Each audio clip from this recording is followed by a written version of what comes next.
no, I didn't agree with the war, but the fact of the matter is, like, you know, I was a young man of a certain age, and my country was at war, and I would have a choice to make. Was I going to participate, or was I not going to participate?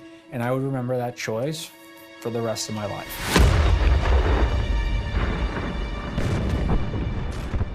The invasion of Iraq brought Saddam Hussein's brutal regime to a swift end. What followed was a storm of chaos, out of which an insurgency was born. There were Iraqis, of course, in the insurgency, but there was a lot of foreigners coming from all over the Arab world, even from other non-Arab countries, even from the United States, from France, Europe.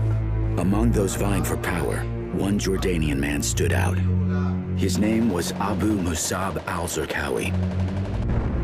Al-Zarqawi is a product of the Jordanian prison system, who had a dream of establishing a new caliphate, and he was bound and determined to do it.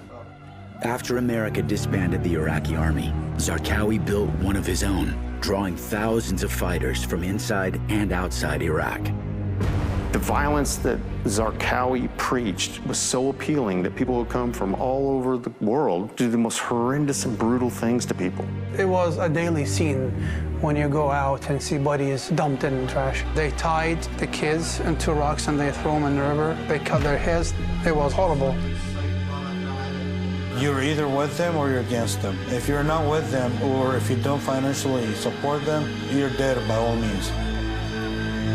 Zarqawi called his group Al-Qaeda in Iraq.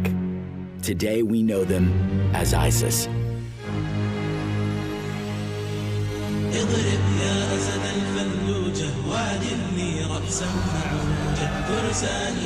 In the spring of 2004, Iraqi nationalists and Zarqawi's growing army seized control of Fallujah, just miles from the capital.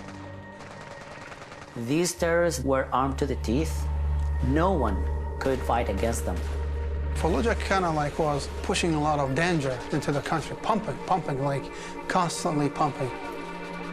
That was their safe zone. They go out and do stuff all over the country. If they could make it back to Fallujah, they were safe. It had to be stopped, or the country will turn over to Al-Qaeda. By October of 2004, Iraq's prime minister ordered civilians out of Fallujah so Iraqi and coalition forces could retake the city.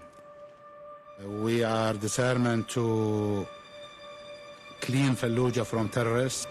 90% of the population left the city, while thousands of insurgents turned it into a fortress.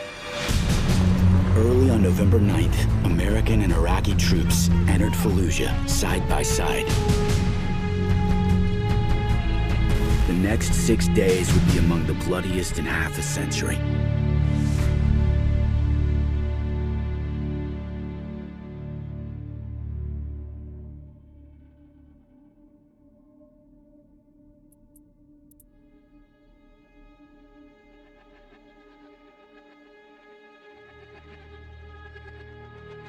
It was real for us very quickly. We had a, KIA Marine within 5 minutes. That city was 100% controlled by insurgency. We would find a head in the street, and there was no body. And we would find a body, and there was no head.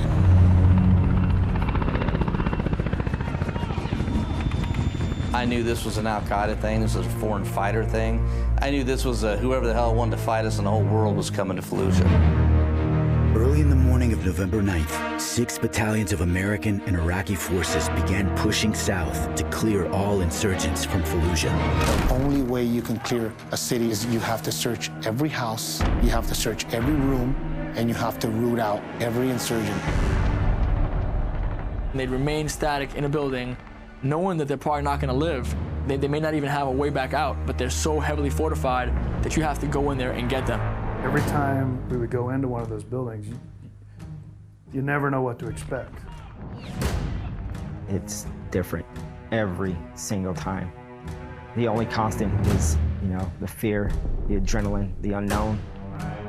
We sustained hundreds of casualties. I mean, one guy in a building could take out a fire team. The first objective for Regimental Combat Team 1 was to retake the Jolan district.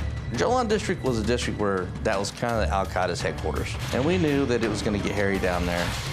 There was still that sense of fear as we pulled into the city. I mean, it just grips you. It was pitch black that night. Pitch black, because they did the attack on no moon, no illumination at all. You could hear them from the mosque shouting to each other, let them come in, you know, never run, never show them that you're afraid. It's tough fighting an enemy that's not afraid to die.